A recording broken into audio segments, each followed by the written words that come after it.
Bienvenidos, bienvenidas y bienvenides a un día más, a un capítulo más. El día de hoy con una mesa de expertos vamos a hablar sobre administración y organización en civilizaciones precoloniales. Vamos a explorar las fascinantes formas de organización y administración de imperios como el azteca, inca y maya, de la forma en que gestionaban sus sociedades con una cultura muy particular. Y bueno, la primera persona que nos va a hablar, que nos acompaña el día de hoy, es María Fernanda Melo y nos va a hablar sobre cameralismo. Entonces tenemos que en la etapa capitalista mercantil, el cameralismo marcó una transición hacia las formas de ejercicio de poder estatal y más impersonales y burocráticas. Se veía al Estado como una entidad colectiva y orgánica en lugar de un simple agregado como mecánico, y en esto se basan las ideas de Castillo de Bobadilla, quien escribió un manual sobre la administración en España y sus colonias. Entonces, en este concepto y en este contexto tenemos el cameralismo como pues esta transición hacia las formas impersonales y burocráticas de un ejercicio de poder estatal. Todo esto ocurrió durante la etapa capitalista mercantil y pues el Estado en este momento era concebido como una entidad colectiva y orgánica. Entonces, de aquí salen como todas las ideas que planteó el Castillo de Bobadilla, quien pues escribiría un manual estándar sobre la administración de los corregimientos y las oficinas públicas de España y sus colonias, y pues de esta manera podían destacar las responsabilidades de los corregidores en pues la regulación de los suministros del trigo, del pan, la supervisión de obras públicas y el mantenimiento de las limpiezas de las ciudades. Esto es muy importante porque después Binfield retoma esta idea y busca como abarcar la seguridad y la limpieza y el abasto de víveres dentro como de este sistema funcional, y también empieza a sugerir como la distinción entre una policía urbana y una policía rural para que sean organismos que se ocupen de la prevención de las inundaciones y el cuidado de la salud pública y otras cuestiones como muy concretas dentro de lo que sería pues este sistema económico. Y pues de ahí vendría como esta disciplina de la administración pública que se centraría más que todo como en la seguridad y en la salubridad y buscar la tranquilidad y la moralidad de pues que predominaría en la etapa colonial.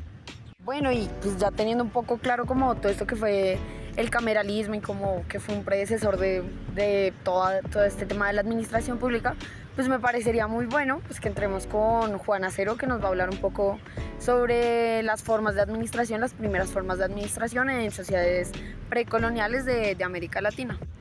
Bueno, para iniciar, las sociedades precoloniales en América Latina tenían diversas formas de administración según su complejidad, organización política y económica.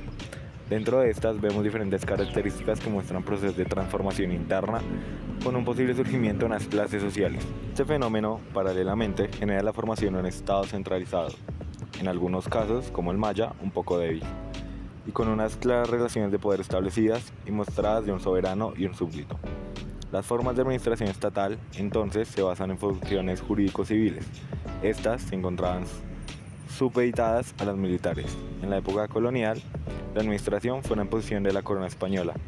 Esto se basa en las instituciones como el virreinato, la audiencia, la encomienda, entre otras, con la principal orden y fin de mantener un equilibrio que conlleva siempre la supremacía de los intereses de los estados metropolitanos, el cual facilitaría en todos los mecanismos posibles canalizar los recursos extraídos que llegaran directamente al Estado español.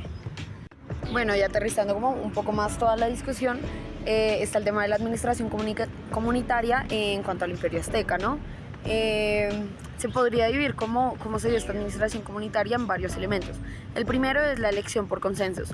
La administración comunitaria empezó a implicar la elección de líderes y representantes por medio de procesos de consensos, es decir, no era como ahora que es pues, votación por mayorías y pues elecciones democráticas, sino que los líderes se seleccionaban por aprobación general y acuerdo dentro de la comunidad, lo cual generaba una armonía y pues una funcionalidad mejor de todo este poder. El mismo poder colectivo que elegía a los líderes era el poder político que conocemos hoy en día. No se concentraba ni en un solo individuo ni en un monarca como se han visto en otras culturas, sino que se ejercía de manera colectiva, especialmente por medio de un consejo de jefes que estaba compuesto por los representantes de grupos de parentesco principalmente y también líderes de barrios y figuras religiosas. Este consejo era como el alto mando, el que tomaba las decisiones más importantes para la comunidad.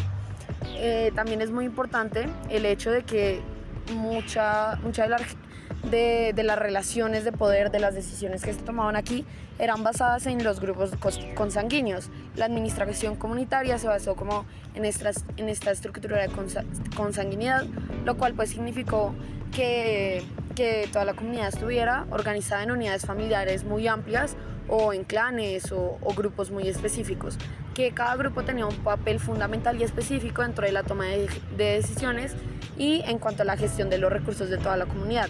Su economía era una economía de trueque, no se usaba la moneda, sino que la economía azteca se basaba pues, en el trueque.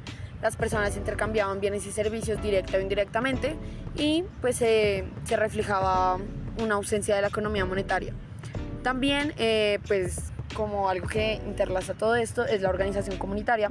Esta administración comunitaria se centró en satisfacer las necesidades e intereses de la comunidad en todo su conjunto, como que no se marginaba absolutamente a nadie. Tanto líderes y representantes estaban encargados de la toma de decisiones, siempre y cuando esa toma beneficiara a toda la comunidad. Y pues el último factor importante de este tipo de administración que se dio en el Imperio Azteca es la propiedad privada significativa.